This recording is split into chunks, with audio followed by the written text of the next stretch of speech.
Hey guys, welcome to Full Out. Today's guest is one of my favorite people, Dan Donohue. He is a hilarious comic. He has a really good Substack that I definitely recommend checking out, Not Bad Dan.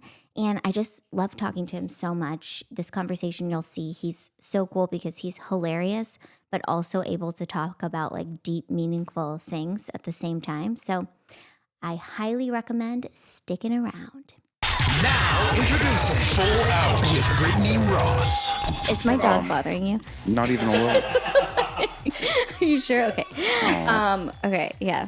I took a singing lesson during the pandemic when I was at the peak of like being anxious and stuff. And I was like, I'll take a singing lesson. It was the most embarrassing experience of my entire Oh my God. I did it over Zoom, and the woman who was teaching it, like very, not, but like this adds to the experience. Very good looking woman. Yeah. And she was like, yeah, so we're just going to get your range. And she was like, what do you think your singing range is? And I was like, it's probably like really deep. It's probably like such a deep, because I have like a lot of bass in my voice, probably so deep. She's like, okay, we're going to get it. And she does the thing where she tries like, okay, we're going to do the lower keys. She hits a lower key. I can't hit it. And she's like, okay, we're going to do the upper keys. And she starts hitting the upper keys. I get everyone. She's like, Oh my gosh. you have one of the highest natural singing voices I've ever seen. That's wild. And I was like, oh, that's awesome. Like, that's so cool.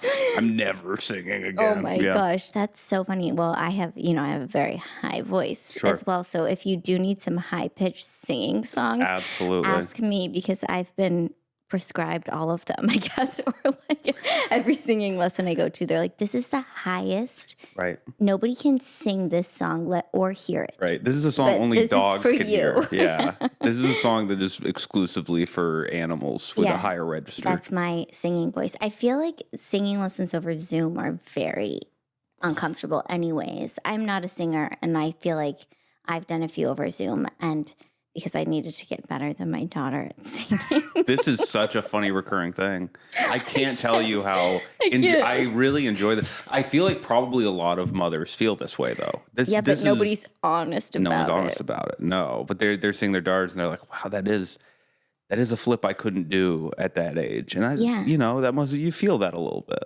She is such a good actress. I've had to do a couple commercial auditions with her, and I finally said she doesn't audition anymore, because you watch her on the take and you're like, she's like mesmerizing. She's so natural, but feeling everything.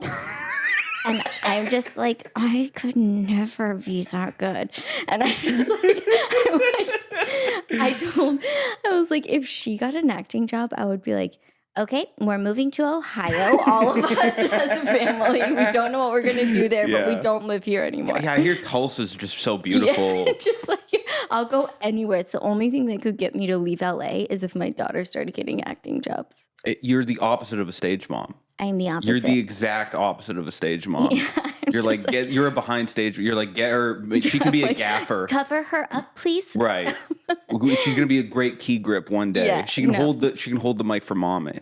That's what she's gonna do. Oh my God. You know how I do my backyard show at the house? Oh, absolutely. So we were setting it up the other day, and I like went inside and I came out, and Penelope was on stage holding the mic, and she's like, okay, next up to the stage. And I was like, get that out of your hands. Put it down. You're not allowed on the stage. She's getting laughter. Like, that's not even that funny. There's no structure to that material at all. There's you didn't set that up one bit. Sometimes I talk about her on stage, like even talking about this, feels like I'm talking about her. Sure. And people. Well, you are talking about her. Let me clear that up. I know, but I'm talking about my reaction to her, but I am talking about her, right? Right. I'm not just talking about her. Whatever gets you through the night. Yeah. Thanks for coming to my house. This beautiful, beautiful home. But I feel like I start talking about her, and then I'm like mad that jokes about her, like my experience being a mom, do well, because I feel like she's also winning again in that. That's so insane. That's so crazy. I was like, okay, I'm going to talk about getting arrested as a teenager instead of being a mom. Like, I don't know. Let me tell you something though. this is one of the most genuine compliments I think you could give your child. And I mean this in a real way because my mom was like very, very supportive of me, like my whole life. And, you know, you can be so supportive, you know, she's like, oh, you're so good at this. And I'm like, I don't, you know, you're just saying that. But if I found an old podcast of my mom and she was like, my fucking son is so good at tennis. It's making me cry. I would be like, damn, I was good at tennis. I had a real future in tennis. Thank you, Mom. Yeah, I guess so. Okay, thank you. Of course. I feel better. Thanks for coming to do my podcast. I'm so Guys, excited. this is Dan Donohue, by the way. Amazing comics. So thank funny. you. You're so funny. You are You really too. are so funny. feel You the make same me way. laugh really, really hard. Thank And you. you're such a nice guy. I appreciate that. Thank you. And I also think you have like this thing about you that is so fun that like you're so, and I feel like you do it on stage too, but like I hope you take this the right way because it happens to me too, where people probably expect you to be one thing, but you're just like so much more than that. Oh, thank you. Wow, I wish you talked about your daughter like this. No, I really appreciate that. Thank you. Yeah. You must really hate my comedy because you're not striving to be more than No, I think it's like it's cool when you can like Thank flip it a little bit and Thank like you. yeah. That means a lot, and I do like that.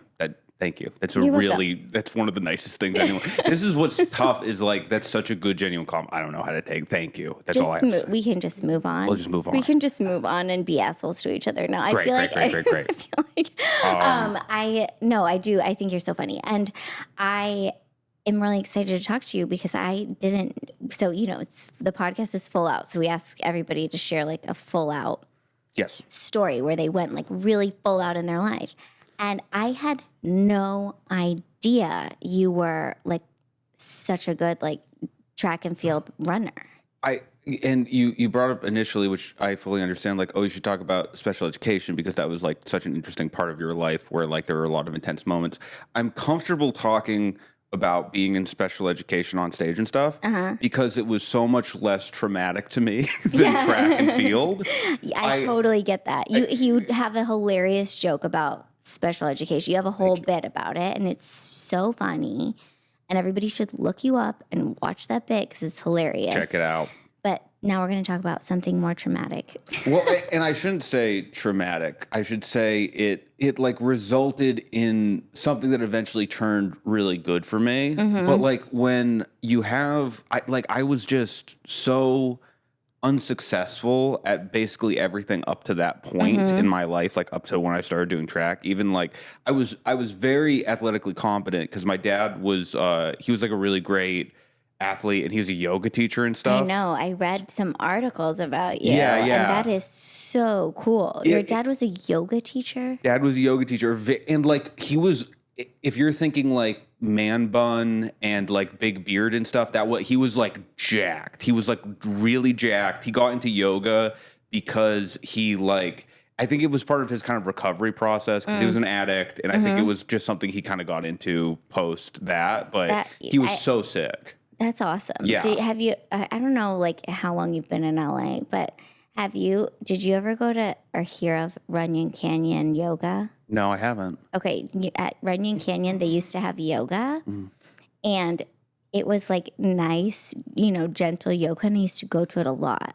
And then one day they had this like jacked guy come in to teach yoga. Yeah. And it felt very like military-ish. Yeah. And it was so intense. And I liked it, but I was pissed because that's not what I was expecting. This is what's so funny about him is like that kind of guy will like get into yoga. And I think my dad thought he was like, no, I'm like chill and relaxed. But it was really like he would say, all right, breathe deep. But it would be like, everybody breathe deep now. And it's like, all right, man.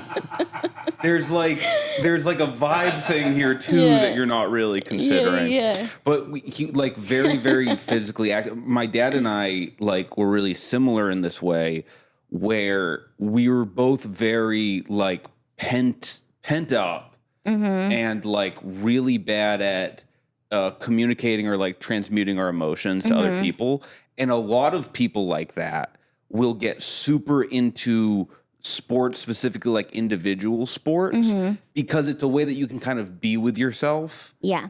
But also like other people recognize like, oh, well, you're working at something. So like I'll get my recognition through that instead of like, you know, talking about my feelings for even a second. That was like the big thing that got me into track. Because I would play football. I was just so not equipped for it. Really? That I had no, and I was like, But really. how old were you when you started doing that? I played football when I was like, I was in Pee Wee football. This is really brutal.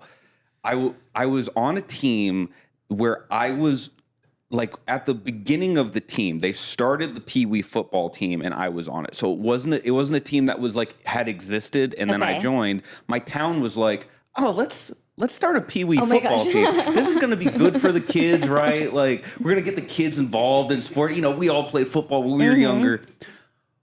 The level of pain and suffering that resulted from me, because we had like when a team exists, they have like systems and they know how to train these kids. It's like it like we were against these like paramilitary Pop Warner football teams, and we were just going out there like we were basically a beer league. Oh my gosh, like a beer league softball team, funny. Playing against like a college baseball team. Except we were getting cracked by these.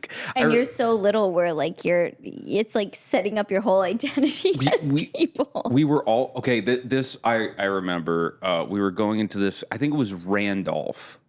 Which is like near Boston, and we were playing this team, and we all get off the bus, and we're all really tiny. Like you weigh in before the Pop Warner game, like so they make sure, like, oh well, these kids are all like the right weight, they're all playing in the right. No way, they have to weigh you guys. So we show up to this place to weigh in, and my dad was just like, yeah, just have like a light breakfast, but you're gonna make the weight limit for the thing you're playing for. And we show up, there's a team, Randolph. 5 of the kids are in sauna suits, cutting weight because they're so big. On a Pop Warner team, they're in sauna suits, like jump roping, cutting weight because they all walk around at like 180. And we were all like so itty bitty and tiny. So we just went out there, and like it was so funny because it's the only time my dad was ever like, he took me to the side and he was like, buddy, do you like still want to do this? And I was like, it's that bad. Like that your dad's like, all right, I mean, I wanted you to like build character, but this is destroying your character to and get did you hit say this you much. did or didn't? I did. I kept playing until I got to high school, and then I just wasn't like, it didn't click for me. Like the sport of football just like didn't click for me at all. I didn't understand. Why do you think you kept doing it? Just because you're supposed to? Football. It's like, yeah, because you go like, when you're like 14, unless you have really like a oddly solidified character at that point, all you are the things that you do. Yeah. Like that's it. You're only you're an amalgamation of like activities, basically. Yeah, I know. I was a cheerleader, and I got a mental block at that point of my life where I like would not let myself flip backwards, even though I could, and I killed myself over it because I was like, "Who am I if I'm not doing this?" God, and I wish I would have just like stopped. I was like, I think I knew I could die doing that, and I was like terrified of that. And that's a valid reason to quit something because you might actually die doing it because it's so dangerous. I don't mean to minimize this, but what a whimsical thing to die for. Like, she was really trying to somersault. And I know. She died from cheerleading. It's happened a lot. Oh, yeah, totally. Yeah. But specifically a backflip. Yeah. You are what you are. It is so true. Like I don't think I was too young to be able to be like, maybe I should try something else. I was like, this is what I do. This is who I am. This is my whole identity. And you go like, what am I if not this? I'm just like I'm watching like Adult Swim. Like I'm just other than that, I would play football and watch Adult Swim. And I had nothing. I feel like my daughter's just gonna watch Adult Swim because that's all I'm gonna let her do. Yeah, that's smart. If you want to like take her down a few pegs, let her watch like old Aqua Teen Hunger Force right now. Just watch that vocabulary. Just my gosh, right into the ground. Oh. So you were doing football until high school. This thing is happening to me, which there's this term called a hardo. And a hardo is something like it was vernacular back when I was a kid, where it's like a try hard, someone who's like, you're putting so much effort in that you're not cool anymore. I was such a hardo that someone called me a hardo, and I was like, yeah, well, what's wrong with being a hardo? Like, that's how bad I was. So I would lift weights every day. I was like, this is so embarrassing. There was a gym. My dad like had a little gym in the basement, and I took like spray paint and I put the pit. So I'm like, this is the pit. This is if like, I'm so glad I wasn't exposed to like David Goggins at that age. Gosh. I would die. I would be dead on like a mountain from running. But yeah, so I was like way too intense about everything. Yeah. And I still kind of am. I am too. Yeah. I was reading those articles about you, and I was like, he's so intense. And I was telling my husband, I was like, Dan is just as intense as me. And he's like, oh, you guys should have gotten married. And I was like, no, we probably would kill each other. Hey, we wouldn't be podcasting in this nice room. There wouldn't be central air. No, I think we're both so intense because my husband's not like that at all. And it's really good because it balances me out a lot. I'm the same way. I need my partner to constantly remind me, like, hey, chill out. It's relax. Okay. Yeah. Yes. I mean, you should have, if you would have met me before I knew my husband, you would have been like, whoa, I was like so intense. I've backed off a little bit too, but back then it was so like full bore, and so I start running track like that spring of my freshman year, and I remember my first race. It was a 100-meter dash, and I was in like one of the last flights, and I get off really well, and I'm running really really good, and right at the finish line, I'm like I need to get a good time to show people. So I lean forward so far that I like bounce off the ground. And I fall forward and I bounce off the ground. And I get up and I'm like really embarrassed, but like the time was pretty good. And from there, I was just like, okay, so this is the thing that I'm going to focus on. So I like soon after. And you just ran that on a whim, or why did you decide to run that? Why did you decide to do that? I was just like, I want to do something in the spring. And I think I was doing it for football. I was like, oh, I'll run track for football. But then I was like, wait a minute. I can be outside and run, but no one's hitting me or yelling me. I can run and my coach isn't calling me gay.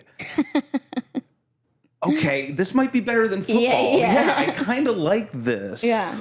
So yeah, I soon after stopped playing football, and then track there was just like 2 or 3 years where I was, because you're in this little town, so you're not aware. Like Massachusetts is not an extremely strong track state, right? Okay. It's kind of like with cheerleading, it's southern schools, right? Like those are the really intense ones.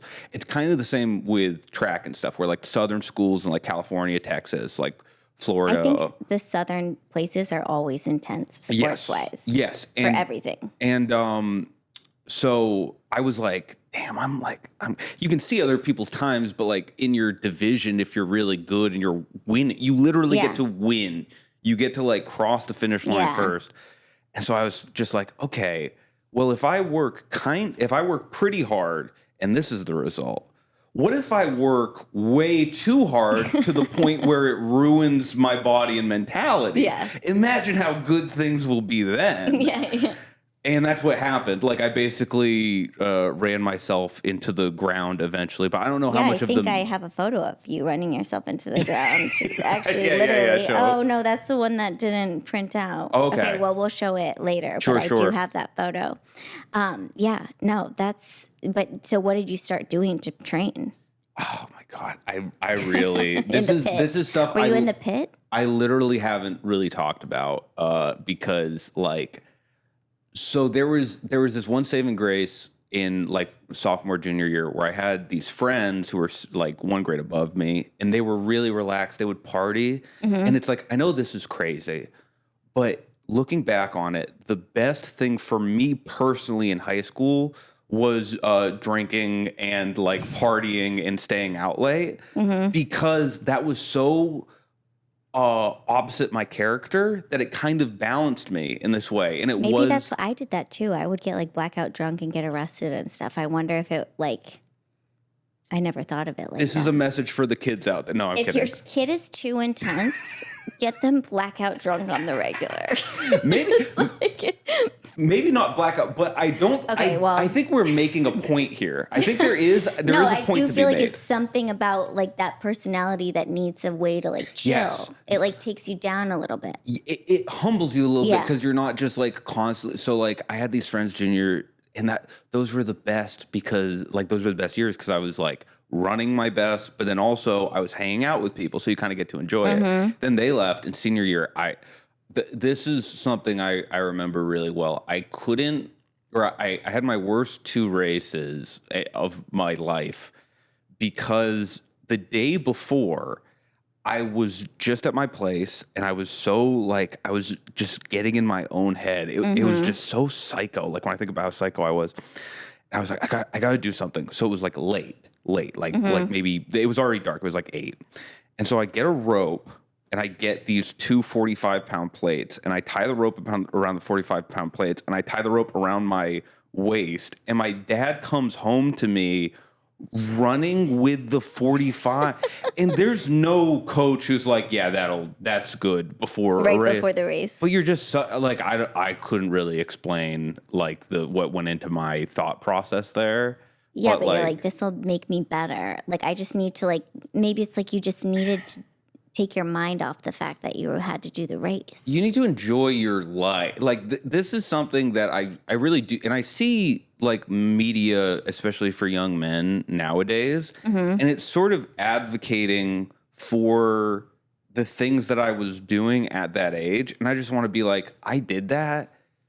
You're learning how to be a psycho. Yeah. That's what you're doing right now. Like all the David Goggins, like, you got to wake up at 4 a.m. and hit your mom and then do 100 push-ups. It's like, I did go through a phase where I like listened to those on my jog in the morning. And I did I too. feel like they're all for men. But Yeah. I was like listening It is to pretty them funny. on double speed while I was jogging. I was like, maybe I have a problem. And maybe that was only like 3 years ago. it's all but you just got to boost your testosterone. You're like, okay, well, maybe. Okay, well, whatever. Yeah, but it is like a plague on because the whole point of all that stuff is just like the more you suffer and the less you enjoy your life, the better your life is. Now, that's not to say some people could do well with learning how to like Suffer a little, but it's but don't torture yourself. it's a moderation thing. Yeah. But But wait, I did see that you like learned how to relax through yoga while running. yes, that was one thing. My mom gave me a book called Relax and Win when I was younger, which is a great book, and it's all about how like I didn't really take it to heart in my personal life, but when I was running, it really helped. So I'm sorry, I'm not telling the story very well. So basically, sophomore, junior year, I have all these experiences in track where it's like I'm getting these like small town articles written about me, and I think that's probably why I'm in stand up right now. Is I was like, I like that, like I like seeing my picture and stuff. But I'm getting articles written about me because like I'm running pretty well, and I had these really big moments. Like my junior year, I was like the anchor leg of this race where if we win the race, we win the division. So I'm like the last guy running, and we're like behind, and I get the baton, and I end up like I was maybe like 20 feet behind this guy, and I end up winning the race and like literally getting like picked up by my teammates. Oh my gosh, kind of like that's amazing. And in my head, I was like, oh, this is so good. Like I love this, and you know, because you're not aware, like, oh, the person I just beat is like a 16-year-old who doesn't really try that hard at this in like a Division 4 school, which I didn't even know existed before I started running track there.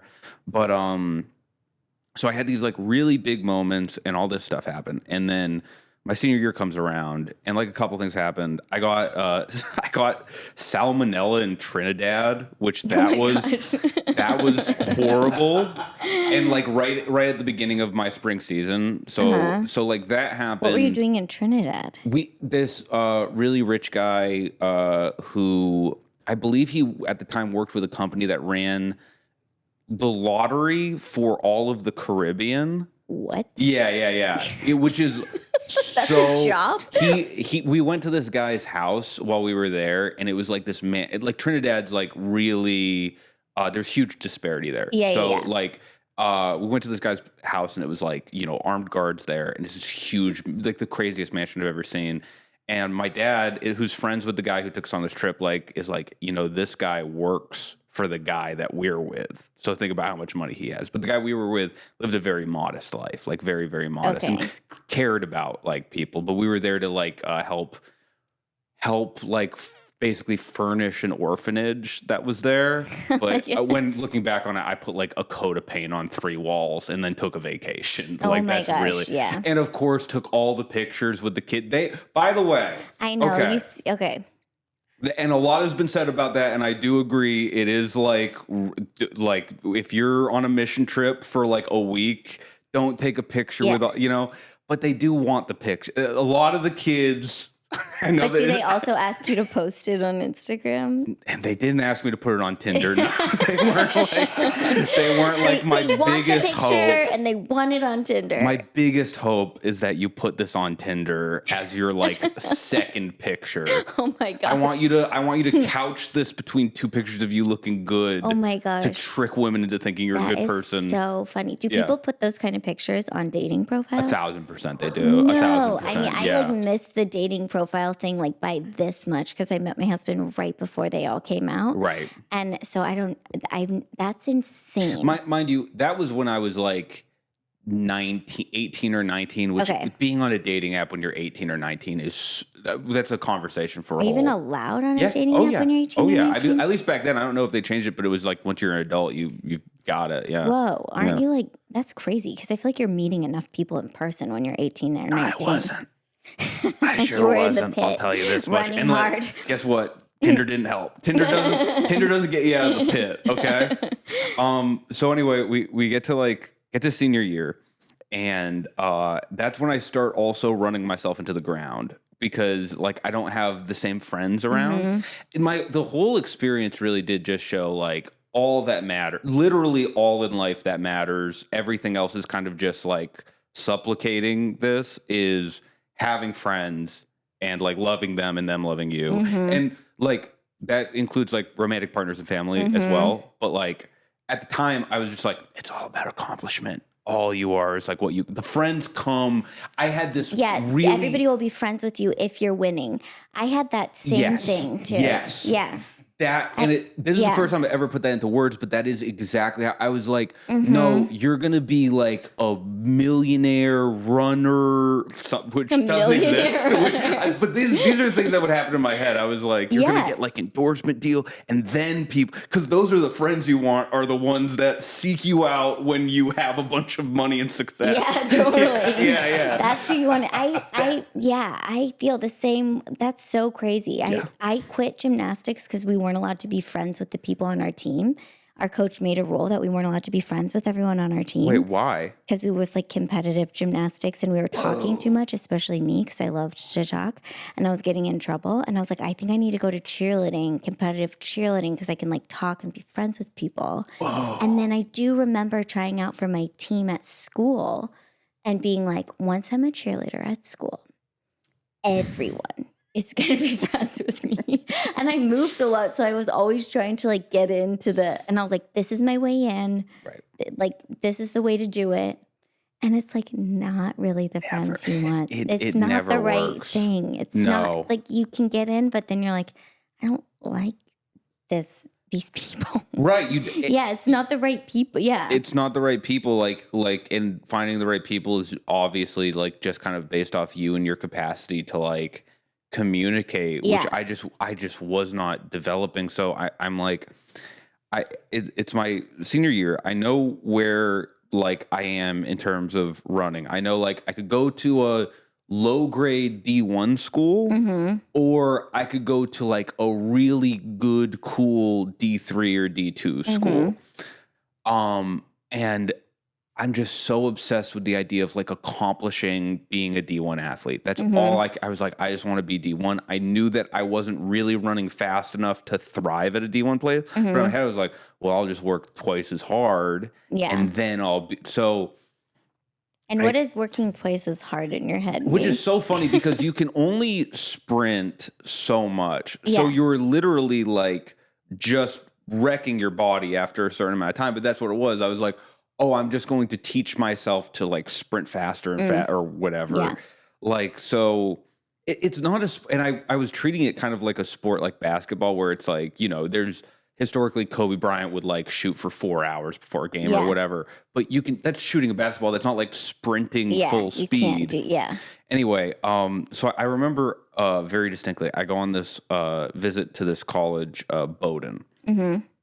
Bowdoin's like a amazing, beautiful, like picturesque college. And like I met people there and they were really smart and I liked talking to them. And we toured the track facility and it's like kind of shabby, but in a cool way. And it's like old school. And the guys there are like, yeah, you know, it's like, it's D3, but like we all have fun and we're all friends and stuff. And I just remember walking through there like, you fucking idiots. you have no idea how good I am at this and how good I'm gonna be. You're all a bunch of millionaire runner. You guys don't know you're talking to the first future millionaire runner of all time. I'm out of here. So I ended up going to a college where my visit to this college initially could not have gone worse. But it was Division I and they would take me. But I remember I go there and there's a guy like there to show you around. And this guy was the biggest and God bless him. He was like 19 or 20 at this point. We're all just faking. Yeah. No one's authentic at that age. If you are, congratulations. Yeah. But I certainly wasn't. But he was just like backwards, like fitted, like, dude, we're going to get drunk. We're going to get girls. This is going to be a like awesome night. And I'm in the back of my head, I'm like, this guy sucks. But to him, I'm like, dude, that's awesome. Like, you just start speaking this awful language back and forth. Oh, God. Don't you think back on those moments and just, like, cringe at, like, how you just, like, couldn't be yourself in that moment? I would love to see what happened if I just looked at that guy and I was like, hey, man, we don't have to do this. Thank God. Like, we both just stopped. But that night, he got super drunk right away. And he's like, all right, we're going to go to this party. And the party is just a person's, you know, those parties where it's just in a dorm room where the beds get pushed to the side and it's like crammed. And he doesn't know anybody there. So we're just standing there. Yeah. Oh, he didn't know anyone. This is what I learned throughout the night. Not only was there no chance of meeting girls there, he literally didn't know a person at these parties. My goodness. So we were just standing there and we would stand there for like 45 minutes to drink. And they'd turn to me to be like, let's go to this other party. So we start going to like other places. Oh my gosh. He gets so blackout drunk that we go to one of his friends' place, which is probably the only like person he knew. He's like, let's go to Jeff's dorm or whatever. We go to his dorm. He knocks on his door. Jeff's not there. And he's so drunk at this point, he gets really mad and he had a handle of vodka. And he just football spikes the handle of vodka on the ground in this dorm. And I'll never forget, he was looking over the like shards of this huge bottle of vodka they just threw on the floor. And he goes, why did I do that? Oh my gosh. And I was like, this is the college for me. I can't wait to spend. So I only went there for a year because it just went so bad. And I transferred to, I mean, like that was pinnacle darkness. Bryant University, business college. So like as far away from where I learned I actually, like my interests were, as far away from that as possible. No one wanted to talk to me. And that engendered this level of like disdain for other, but I'm like, you just don't understand how cool I am. Yeah. I'm such a cool guy. I like got into like self-help YouTube videos and stuff. Nice. It was just so brutal, but that's when it all started to crack for me, which is good. And then I transferred to UMass Amherst, another D1 school, but at least this one was like state school, closer to home, all that sort of stuff. I do another horrible season there, and then I go crazy, like full on mental break. I start like sleeping on the high jump mats. Like I would take a bus to the track and sleep on the high jump mats. No. Yeah. Like I was fully like gone. Okay. And I used to make myself sleep in the splits.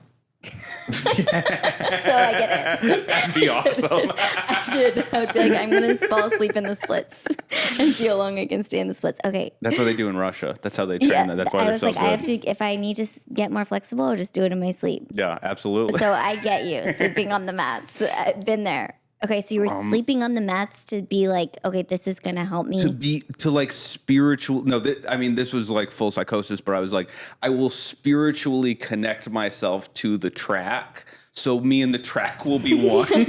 And I couldn't be running worse at this point. I'm running like poor high school numbers. Oh. Yeah. Do your parents know any of this is going on? Does anybody know? Or is this all does anybody know? No one knows. No one knows. No one. I mean, probably somebody drove by me sleeping on the mat one time and was like, I'm not dealing with this. Kept driving, but like, no one knew.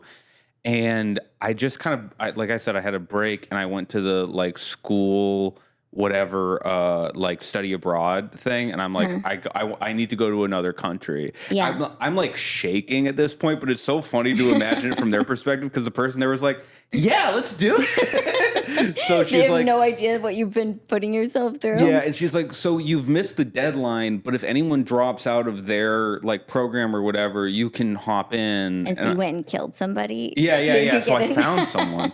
No, so I get a call and they're like, hey, you could do the study abroad program in Sweden. It's kind of soon, but like all you need to do is buy the ticket, like the plane ticket, and whatever, like we'll cover all the other expenses. But this is really good of you to know that you needed to get out of there. What do you think inside of you was like, I need to go? I think it was literally like I was starving myself at this point, because I was like, I'll be lighter, so I'll be faster. I'm literally, I had crackpot theories about, I started to do like folk medicine to make myself faster, because I was like, yeah, if you're lighter, then you're going to run faster. And it's not like your body needs fuel to do that. Yeah. So I'm just going to not eat. This is so weird, because I feel like I had like a bit of a break as well when I quit cheerleading and moved here to act. And I thought acting would be my way. I was like, I'm coming to LA to a healthier lifestyle. But I was like doing that kind of shit too. I had like notebooks where I would like keep track of everything. And like I had like weird journals of like, all that kind of stuff. Yeah, it's like a control sort of thing. Yeah, it's like I'm going to like be so, Yeah, and so they called me and they were like, you can go to Sweden. And I literally, it was this big moment. I remember being on the plane and flying away and being like, well, I'm never running track again, because I didn't tell anybody. They were expecting me for the winter season. No. Yeah, they were expecting me for the winter season. And I just took like a plane to Sweden. Yeah, and in Sweden, I was also very lonely, but I started to kind of like, I learned how to like kind of meditate there. And this thing started creeping up in my head where I was like, I kind of want to do stand up. And then when I came back to the United States, I just started doing stand up, and that was it. No way. Had you ever thought about stand up before? Like vaguely, but not fully. No, like that kind of just popped in my head. And when you were meditating, maybe, kind of. Yeah. It's not like that direct. Yeah, no. God, could you imagine a more a shittier epiphany? I need to be in a bar every night doing stand-up. Yeah. That's crazy. Oh wow. I think it's really cool that something, no matter what it was, like you like were like, I have to get out of here, and you just left. That's so cool. I gotta get out of here. I just left. Yeah, it was like definitely a you like defense. Saved yourself. It kind of saved myself. Yeah, but it was definitely positive in a way, like running and stuff. But the levels of darkness that I entered from, again, I can't stress this enough, being a like mid-tier decent runner, if I went to school in Georgia, I would be like the 5th best runner on the team, but I just happened to be in Massachusetts. Yeah, but that also makes it harder because you're used to winning. So then you're like, how do I get back to winning all the time? Big fish, small pond. Yeah, I should have just gone to another like small pond thing. But then it's like maybe I wouldn't have gone into stand up because I would have been happy. Yeah, you shouldn't have. You would. Yeah. I almost went to school at Texas Tech, and I feel like if I went to school at Texas Tech, which I ended up going to school in Hawaii, I would probably be like a Fox News anchor right now. Oh, yeah. There's like, you just would have like settled into whatever. Yeah, you so could have been a Fox News anchor. I know. I just see you being like, you don't understand the tariffs. If this podcast doesn't work out, I'm just going to hop on over there. Pivot. I'm just going to like quickly pivot. Yeah. Pull out all my crucifix jewelry. They take away the Cracker Barrel logo. You know what's next? Yeah, they're going to kill your kids. That's right. Gosh, yeah, They're going to kill your kids. Exactly. And my mom would really be proud of me. Finally. Yeah. Finally.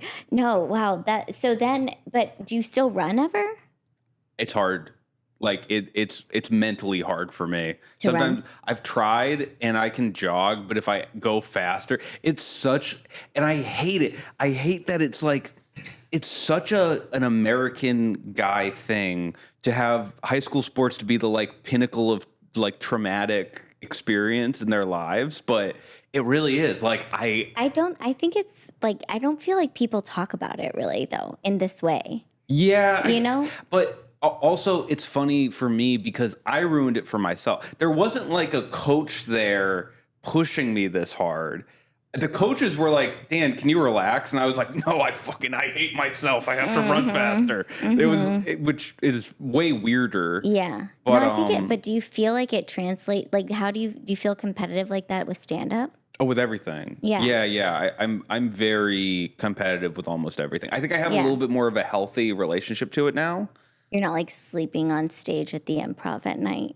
I have, I'm no kidding. I have fallen asleep at the Improv before, but that was just because that was when they did like the midnight mics there. Oh, okay. Yeah. Well, that's different. You should be falling asleep. Yeah. I remember the guy being like, you can't fall asleep here. And I was like, yeah, I guess you're right. I was like, that's a good point. As though I planned to. Oh my gosh. Like I came with a pillow and he's like, so you can't fall funny. asleep here. Oh, wow. Yeah. I feel like so when I stopped cheerleading, I also had gotten myself into like a horrible eating disorder because it was so competitive with that. And I was really good at it. The eating disorder? Yeah. What was yours? I was like really anorexic. Anorexic, yeah. I could eat I was addicted to like diet pills and energy drinks. And I could diet eat pills. like a cup of bowl of frozen broccoli like a day. What was the diet pill? So when I was taking diet pills, I think they were called, it still had amphetamines in it or something. And they were banned by the FDA after midway through my college career. And then we had to start getting them from Mexico somehow to Hawaii. Yeah. So you weren't like, the FDA banned them, so I should stop taking them. I need that diet pill. And my mom kind of got me hooked on them FDA too. doesn't want me to succeed. Yeah. My mom gave them to me. She was the first one to give them to me. But our team was like, if you were small, you were like the star. And I was able to be like and I was always like this size. Right. And then I just got like really small. Yeah. And I was small to begin with. It's not like I so I had this whole like weird thing. And then I was like, this is crushing me. This whole thing. Like you can't not eat and then compete at that level. You're just in the air spinning like, where am I right now? Yeah. And like everybody has an eating disorder on the team. But I was like, I'm the best at it. And I was the best at just counting ribs in the locker room. Yeah. And I just it really fucked with me. And then I got here and I was like, I cannot start my life in LA with this. And I went to some eating disorder clinic that I found. And I was like, I need to check myself into this. Oh, that's really good for you. Yeah. Thank you. No, it's good. I was going 5 days a week. I told my parents, and they're like, I don't know, it's maybe too expensive. And I was like, I have an eating disorder. I need to get it figured out. And I'm in a town where that is very, also I got myself in another place where and I was like, I don't want to start my life again like this. I felt like I was constantly in my head about I was thinking about if I run more, I'll be better at cheerleading. If I do this, I'll be all that stuff. And I was doing weird, head shit. I feel like that you were doing. Yeah, right. And then I really turned a corner. I really feel like I found some other things. And you know what helped me though? I read a book that said 97% of people don't recover from eating disorders. And I was like, oh yeah? watch me. I was like, That's I'm so going to funny. be the best At not having an recovered eating disorder. person you will ever find. Just walking by the clinic eating a hamburger, like, you see this, bitches? Oh, I know. yeah, It's like, you can't do this. Nobody can recover as good as me. Yeah. And I really feel like I did it. And then I was like, but what I also did was like, I made myself stop drinking caffeine and stop exercising for probably like a year or something because I was over exercising like insane. I did the same thing, yeah. And then I finally was like feeling better. And I was like, I grew up in the gym. Like I lived in a gym my whole life. I was at the gym. Like my mom could not get me to leave the gym. And I went, I was like, I think I'm going to go on a run. I think I'm going to try and let myself run because I like miss that feeling.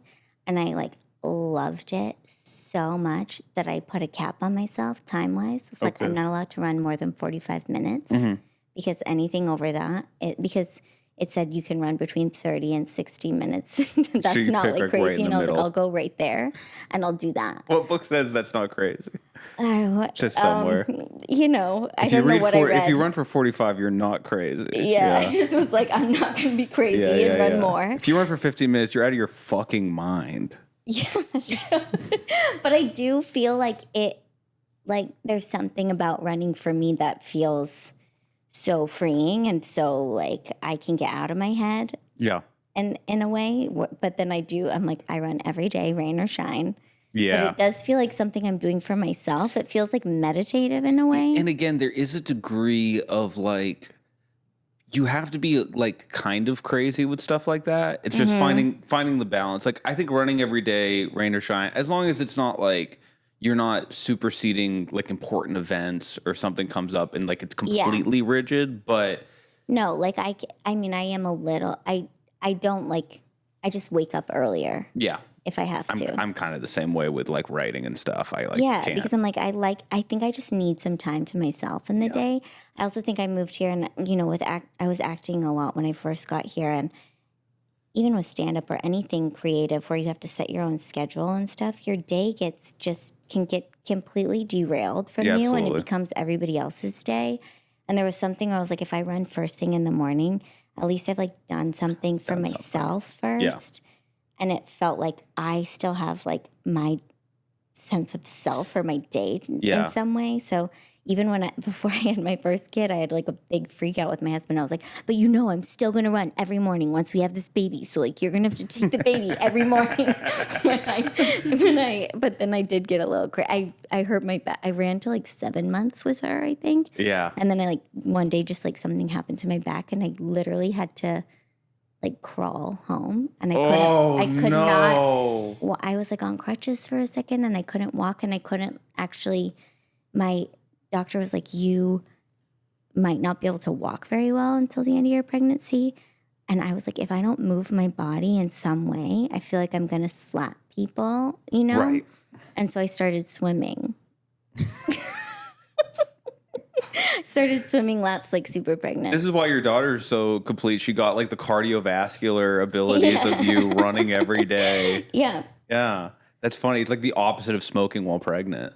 Yeah, I did you did the opposite. Because I was like, nobody's going to, I really felt like if the baby took away my ability to like do the thing that I was doing for myself, it meant so much about me becoming a mom where I was like, oh, this is like stripping me of my identity as like my own person. It started to like it like meant something so much bigger than just like, I'm never like running to be like, how much do I weigh after I run or anything. I'm more running to be like, I'm choosing to do this and nobody can stop me. Yeah, that was my big issue with it was like, it's funny on the eating disorders thing because this has happened, I think, to a lot of people now that like information is more readily available, but you'll be like, I don't have a problem. Like, I'm fine because I've never heard of my problem. I don't think I have one. Yeah. And I remember like thinking that where I was like, yeah, I'm a little weird with, that's how I would be. I would be like, I'm a little weird with food, but I don't have like an eating disorder. And then somebody was like, it was one of those moments where somebody was like, "Oh, have you ever heard of like exercise bulimia?" And I was like, "What? Like, what is that?" And they're like, "Well, it's where you like eat food and then immediately have to like burn that amount of calories to feel like you've deserved the food." And I was like, "Shut up, shut up, man!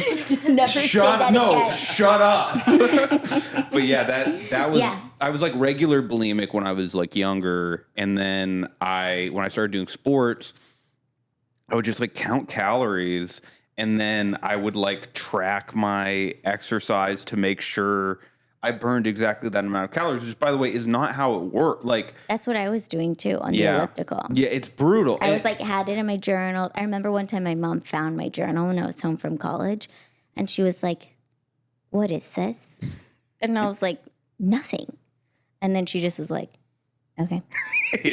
She was like, "Baby, this is good stuff right here." And I felt like my family was always like, "What is this? And how do we do this too?" Baby, this is the smartest thing I've ever seen. So you track the calories and then you burn the calories and then you write, "I'm a little piggy, oink, oink, oink." I love that. And then you're just like hate yourself and you don't want to go out. I remember I like wouldn't. Come here, baby. Come here. I know. She's just like, you're so proud. That's like a Texas cheer mom for you right there. We just nailed it. I've never really talked about it. I feel like I talk about it, like my friends know and stuff, but I've never talked about it. Like it feels so dark, but I do feel like it's very... I mean, it's important. Like relatable, and everybody has... I'm really conscious of it with my daughter, where I'm like, because I'm the best recovered eating disorder person ever. So like I have to raise like a daughter who like does not have that at all. So I'm just like, I don't want people to comment. People comment on kids.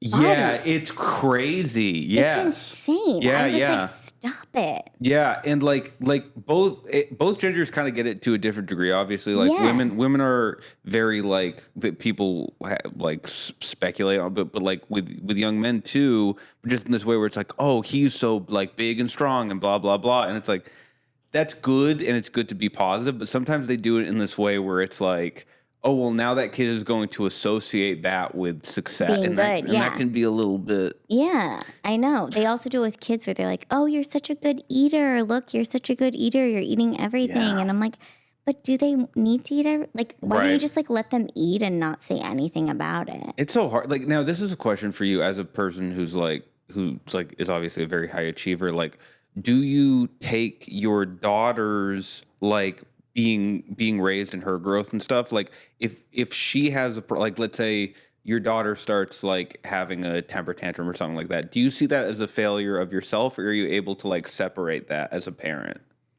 and be like, oh, sorry guys, she's fucked up? Yeah. This is not my deal. Guys, not my thing over here. It is hard. It is tricky. I feel like I don't think I'm like one of those parents that's like on the sidelines, like my kid has to be the best at everything or this or that. But I think if my kid is being mean or like doing something like that, there's a lot of like, that's hard. That would kill me. That's hard. Yeah. And also like parenting in public is really hard. Like I had a moment where she was at gymnastics and I just had this baby.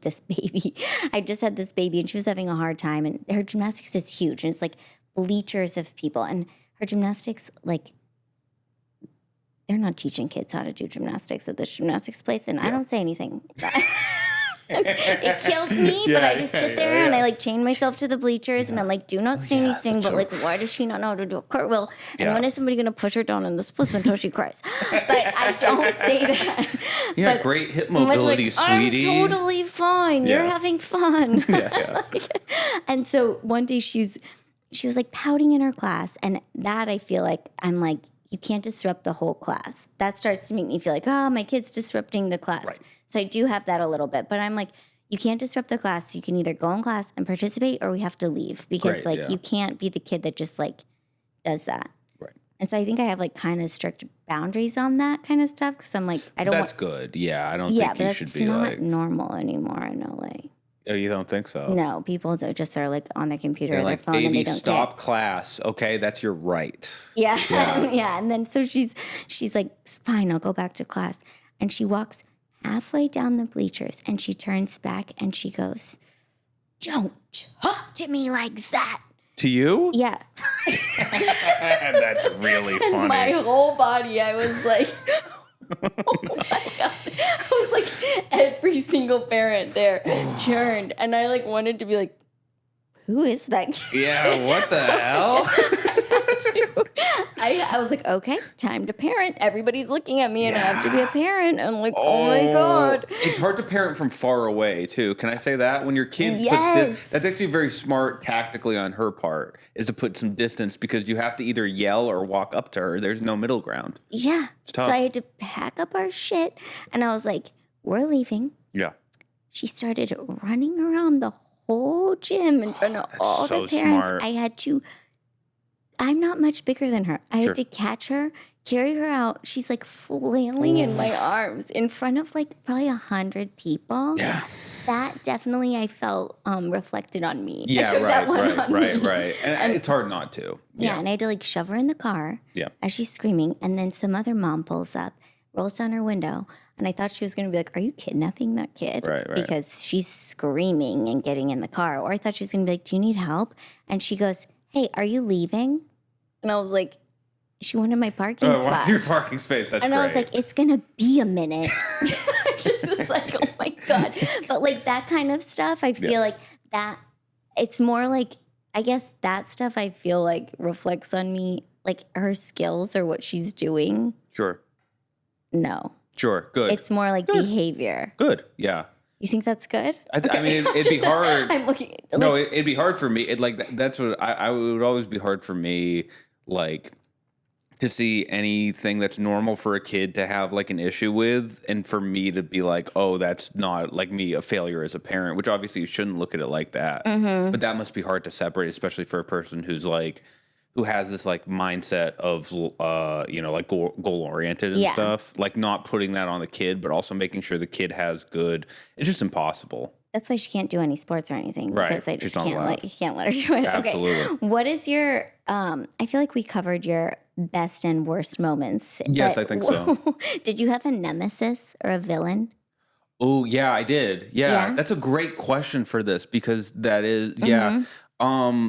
the picture that you have Oh, me and that Gotta kid. show these pictures. Yeah, that I forget his We'll name. be able to put these in later too. His last name might have been Espinosa. I can't fully remember, but he was always like right there with me at certain you moments. guys and are sometimes, like literally. yeah, lockstep. Yeah, Yeah. that it's a really great picture. And did I have any other nemesis? I mean, he was kind of the biggest one I fully remember. And I remember Did he go to a different school? went to a Was it different school. He went to New Bedford Vocational Technical High School, and that's a long name of a school. I think it's the longer one is the actual name is Greater New Bedford Technical Regional Vocational High School. Yeah, GNB. It's such a New Bedford thing. It's I very feel like. funny. I Yeah, feel it's like very funny. Such a New Bedford would be like, we're gonna have a lot of words. It's so many words. Do you think he's a millionaire runner now? I don't know. No, you know what? If he went to a technical high school, I think he's probably in the trades and doing better than almost anyone right now. I hope he recognizes this picture of himself. I hope somehow, so too. He was a and- great shout out. I forget his. I wish I remembered his name, but he was very very athletically talented, and he was very nice too. Nice kid. Well, that's good. Yep. That's good that he was nice. Yeah. Good sportsmanship. Absolutely. All right. Where can people find you? And do you have anything you want to talk about? Just one. Yeah.